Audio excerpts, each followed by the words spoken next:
Woke up late today and I still feel the sting of the pain, but I brush my teeth anyway. I got dressed through the mess and put a smile on my face.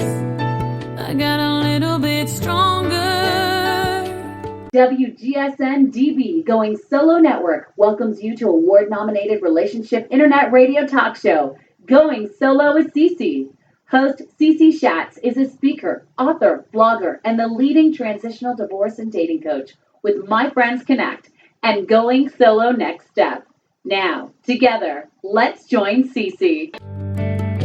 This is Cece with Going Solo. You are listening to WGSN-DB Going Solo Network, and I have with me today Dr. Kat. Dr. Kat, welcome to the show. Well, thank you so much for having me. Oh, it's so nice to have you. Dr. Kat Smith, DHN, she's a motivational speaker and an empowering speaker, and she's from Dallas-Fort Worth area. And you really do a great deal with regards to, you're kind of a sex therapist, an empowering speaker, online dating and relationship sites. You really do help people move through, I think, some of the most difficult situations in their lives. You handle a great deal with trauma, helping individuals move forward in intimacy. So you are a sex therapist. So how did you get into this line of work, and what propelled you into doing this type of work? Well, Cece, I'm actually a survivor of molestation and rape. And I decided that since I got through my experiences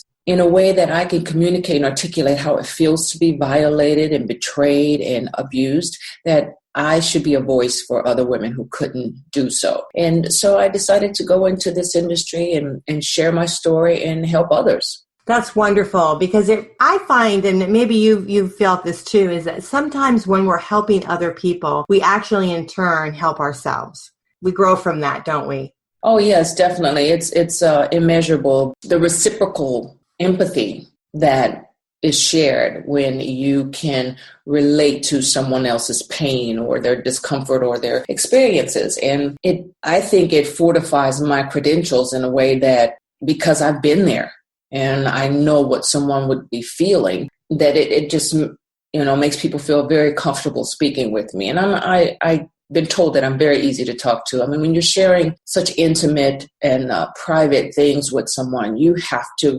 feel that they are easy to talk to and they make you feel that it's okay and you're embraced in a way that a lot of people may not understand.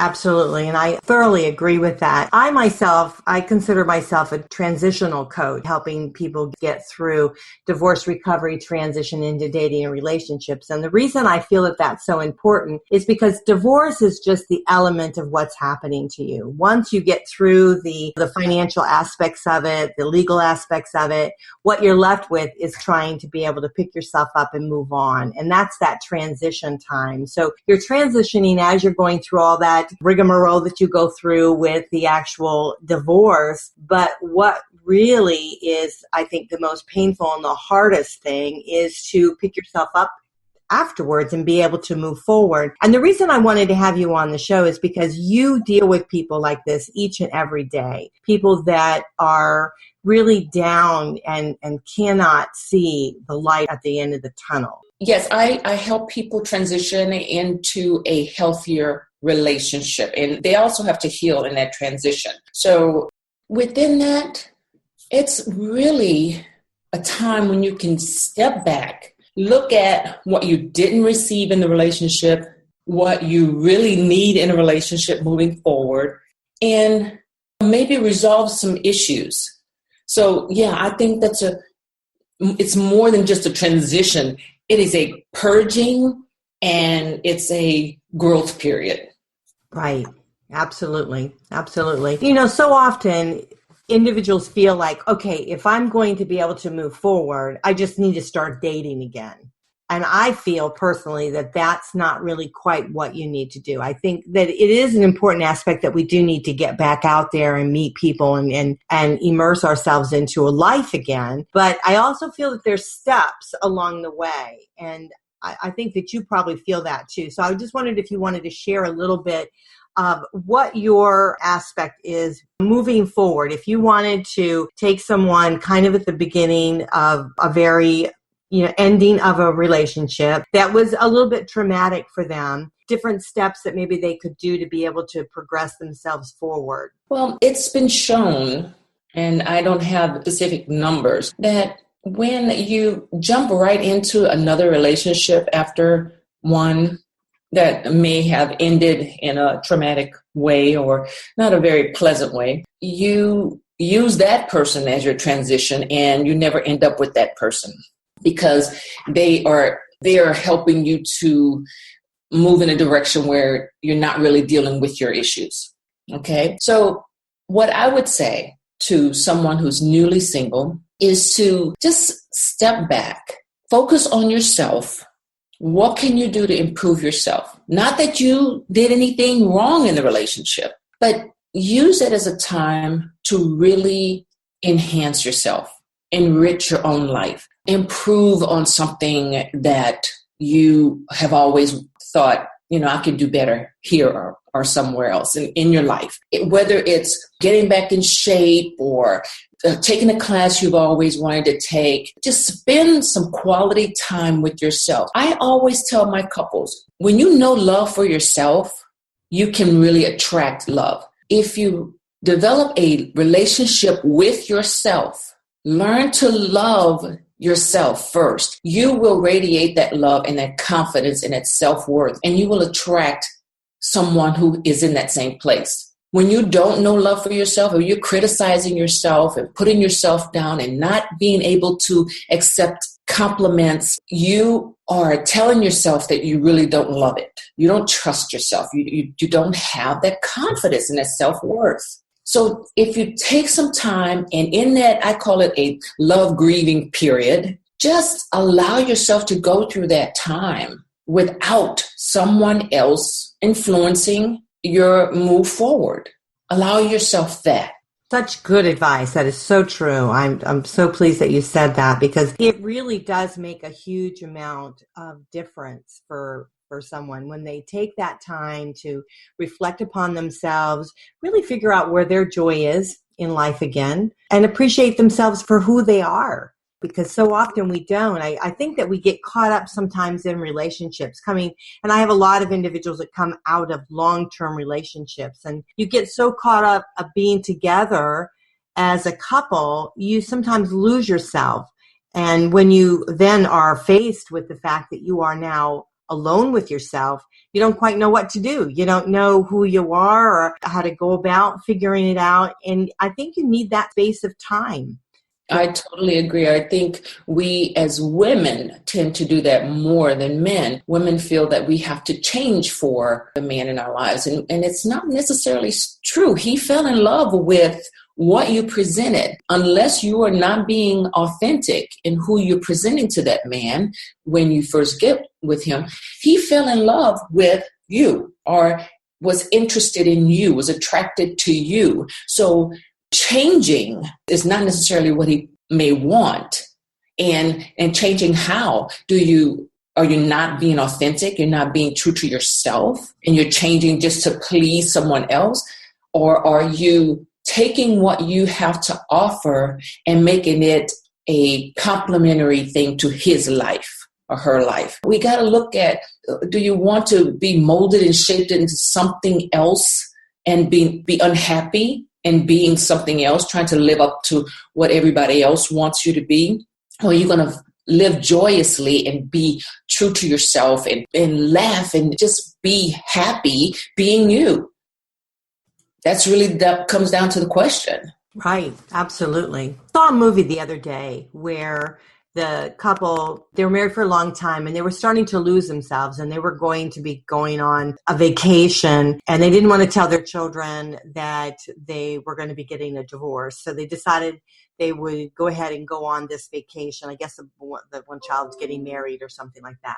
But anyhow, to make a long story short, they went on this vacation and they put on a front that they were okay. But as they progressed within the vacation, they started to see the person, how they were when they were not together, when they were first together, then they started to have a better appreciation for that person because they kind of got lost in the raising a family and doing all the things that you normally do just to get by. They forgot that that person's really funny, or they have a good sense of humor, or little quirky things that you did love about that person a long time ago. So the reason I want to bring it up is, of course, I deal with a lot of individuals where their marriages are pretty much over. We do have some that are able to hang on and get some help and some therapy, and they're able to bring their marriages back together again. And hallelujah, I think that's absolutely wonderful. But those that have to move forward by themselves, I really think it's so important to get back in touch with who you are and what makes you happy and what makes you tick. Because as you said, Dr. Kat, to attract the person that you want into your life, you have to love yourself. You have to be okay with who you are. That's very, very important.